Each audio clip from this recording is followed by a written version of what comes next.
Hey guys, welcome back to my channel. তোমরা দেখছো বং Poulami blog. তোমরা সবাই কেমন আছো? আশা করি অনেক ভালো আছো। আমি অনেক ভালো আছি। এখন বেরিয়ে পড়েছি বাসদেপুর যাব জলযাত্রী দেখতে। আগেরবারও গিয়েছিলাম, কিন্তু আগেরবারে তো ব্লগ করতাম না, সেই জন্য তোমাদের দেখাতে পারিনি।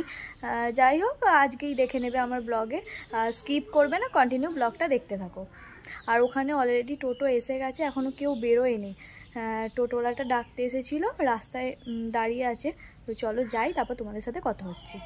এই দেখো, আমরা টোটোতে উঠেও পড়েছি। ভাই ড্রাইভারের সামনে বসেছিল, আর ওইদিকে মেজমা আর বড়মা বসেছিল। আর একটা টোটোতে মা, তারপরে কাকিমা, তারপরে বুনির মা, বুনির দিদি, ওরা সব বসেছিল। আর বড়মাদের উল্টো দিকে আমরা বসেছিলাম, আমি, বৌদি আর ভাইজি। চলো তাহলে যাওয়া যাক, নেবে, তারপর তোমাদের সাথে কথা বলছি। এই দেখো, আমরা চলেও এসেছি বাসদেপুরে। সবাইকে একবার করে ঘুরিয়ে দেখিয়ে দিলাম যে কে কে গেছি।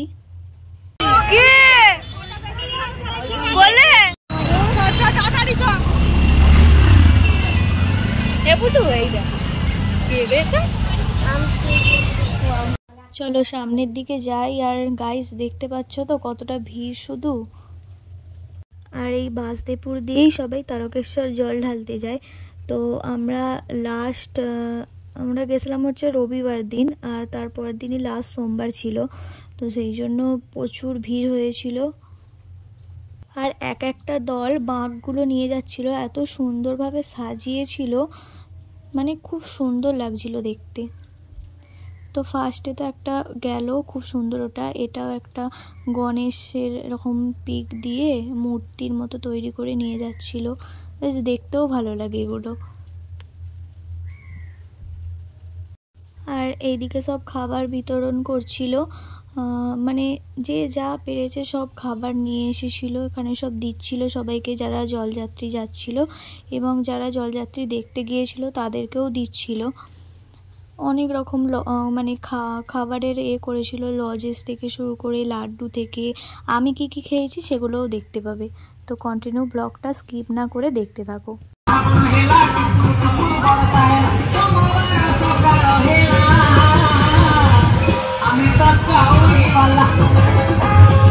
আর এই দেখো, এই বাঁকটাও কি সুন্দরভাবে সাজিয়েছিল, ত্রিশূলের মতো তৈরি করেছিল।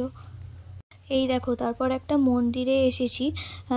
এই মন্দিরটার নাম হচ্ছে আরাধনার মন্দির। এখানে যারা সব জল ঢালতে যায় তারা সব এখানে রেস্ট নেয়।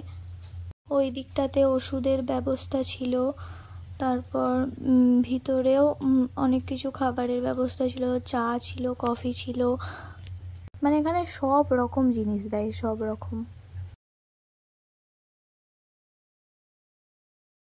আর এই দেখো, পদ্ম পাতাটা কি সুন্দর দেখতে লাগছে না? চলো এবার মন্দিরটার ভিতরে যাই। এই দেখো, এটা হচ্ছে মন্দিরের সামনেটা। এখানে সবাই শুয়ে রেস্ট নিচ্ছিল। আর মন্দিরের ভিতরেও গিয়েছি, কিন্তু আগেরবারে মন্দিরের গেট খোলা ছিল, মানে সামনে থেকে সবটা দেখতে পেয়েছিলাম, কিন্তু এবারে গেট খোলা ছিল না। ওই দেখো, ভিতরে হনুমানজির একটা মূর্তি আছে। মন্দিরের ভিতরেও তো প্রচুর ভিড় হয়েছিল। যা হোক করে ঠেলাঠেলি করে তোমাদেরকে একটুখানি দেখাতে পেরেছি। তো আমি এত কষ্ট করে তোমাদের জন্য ভিডিওটা বানাচ্ছি, তোমরা লাইক কমেন্ট শেয়ার করে দেবে এবং আমার পাশে থেকো। আর এটা হচ্ছে মন্দিরের পিছনটা, আমরা সব ঘুরে ঘুরে দেখছিলাম। আর মন্দিরের নিচেতে একটা শিব ঠাকুরের মূর্তি ছিল। মন্দির থেকে ঘুরে আসার পর এখন একটু চা নিয়ে নিয়েছি, নিচে চা দিচ্ছিল, আমরা সবাই চা নিয়েছি, এখন এখানে চা খাচ্ছি। আর গাইস, এত চাটা গরম ছিল, আমার জিভ পুড়ে গেছে। তো চলো চা খাই, তারপর আর কি কি খাচ্ছি না খাচ্ছি তোমাদেরকে দেখাবো। চা খাওয়ার পর রাস্তা দিয়ে আসছিলাম, তারপরে দিল লাড্ডু। তো লাড্ডু খাওয়ার পরে এখানে এখন দিচ্ছে লুচি আর একটা কি তরকারি আর জিলিপি। তো ওটা নিলাম, নিয়ে তারপরে এখন হেঁটে হেঁটে আবার যাচ্ছি আমাদের টোটো ধরার জন্য। আরও অনেক কিছু খেয়েছিলাম, যেমন আসার সময় খেয়েছিলাম হচ্ছে খিচুড়ি আর আলুর দম, বেশ ঝাল ঝাল করে, কিন্তু ওগুলো দেখাতে পারিনি। আর এত গরম ছিল খাবারগুলো, তা হাতে মানে দু হাতেই ধরেছিলাম, সেই জন্য ভিডিও করার মতো কেউ ছিল না, সেই জন্য তোমাদের দেখাতে পারিনি। যতটুকু পেরেছি ততটুকুই তোমাদের দেখিয়েছি। এই দেখো সবাই মিলে এখন হেঁটে হেঁটে যাচ্ছি।